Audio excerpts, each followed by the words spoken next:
about like when we meet interracial couples who are like 20, 30 years older than us, we always say, oh, they got married back when people cared. Because by the time we got married in 1999, there's still pockets, but really nobody cares.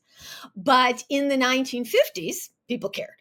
So I started to think an interracial couple would believe the propaganda that was coming out of the Soviet Union, because the Soviet Union was saying, we have no racism here. We've outlawed racism. We've outlawed sexism. We've outlawed anti Semitism. We've outlawed anything. We're a completely equal society. That, of course, was bull, but that was the propaganda that they were putting out. And who would want to believe that?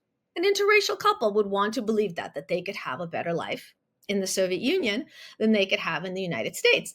But then, and this is a conversation that I've often had with soap writers, that Black is not a personality. Virgin is not a personality. Deaf is not a personality. People need a larger personality than an immutable characteristic. So other than being an interracial couple, they needed to have lives. And once again, we're back to write what you know. What do I know about? I know about soap operas.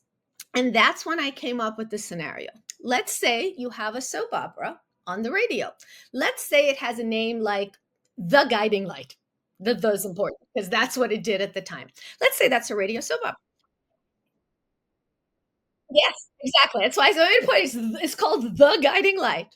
And let's say you hire an actor for The Guiding Light to voice a character.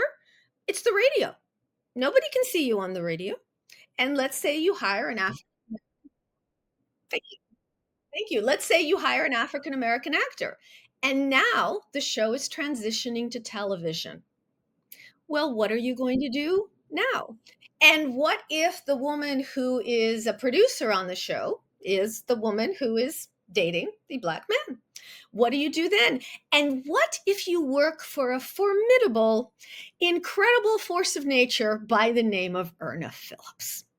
And this is where things get very interesting, because Erna Phillips was I didn't know her, you didn't know her, but I actually did quite a bit of research, both on books that had been written about her, documentation that we had back when we were both at P&G.